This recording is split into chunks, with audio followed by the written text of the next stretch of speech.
Hello, hello, hello, and welcome to episode 255 of Prog Review. And today I'm talking about Renaissance and their album from May 1974, Turn of the Cards. It's their fifth studio album, and they're a band that have had many different formations, and this is where they're settling down. Features Annie Haslam on vocals, John Tout on keyboards, John Camp bass, Terence Sullivan on drums, and Michael Dunford on acoustic guitars.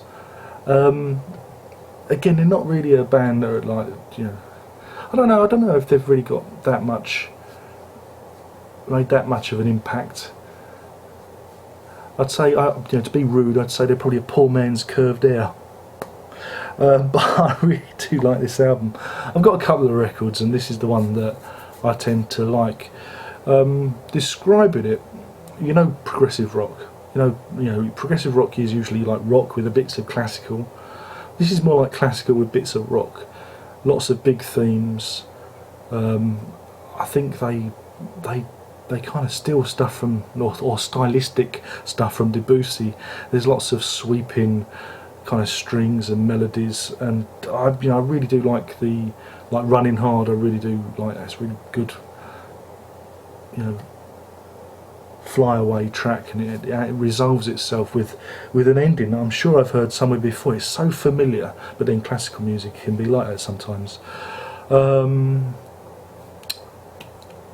As a ballad, I Think of You, again, it kind of sticks out a bit, because Running Hard is like nearly 10 minutes long. It's got everything, including the kitchen sink thrown in, and then everything's peeled back for I Think of You, which is really kind of a standard ballad. And then we have Things That I Don't Understand, or Things I Don't Understand, which again is another 10-minute piece, and the first side is over. And that track really does hold similarities with Curved Air. If you're familiar with them, I should actually talk about them maybe soon after this one.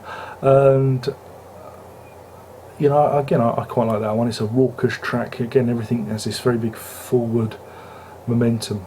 When it comes to the B-side, Black Flame, yeah, it's alright. Cold Is Being, and then we have the end piece, Mother Russia. It's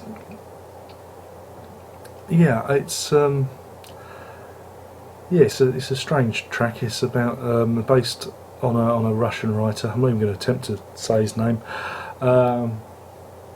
But there's lots of crescendos and lots of big piano. That's what kind of marks out this band stylistically. Everything's kind of written large. It's lots of boom, pomp, lots of crescendos and lots of piano. The piano player is really good, and it's not like your usual prog rock piano playing. This is real classical, really classical, classically trained pianist type stuff, and this is why I quite like them.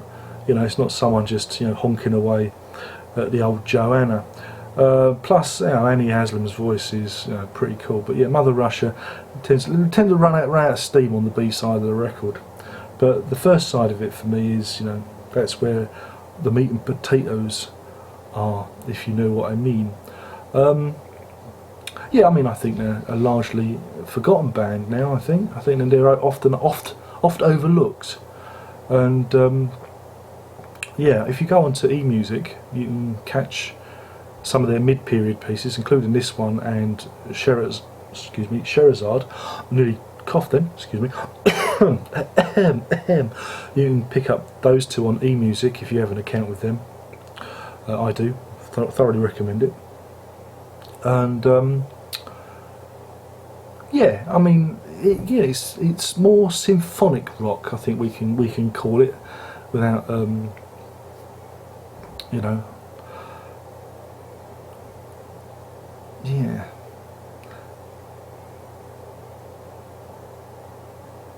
symphonic rock. And I do believe they have borrowed a lot of classical music in there, a bit like what LP did with I Believe in Father Christmas and a lot of their stuff. They borrow themes from the classical composers, but that's not a bad thing. It works, and it makes it memorable, and also makes it familiar.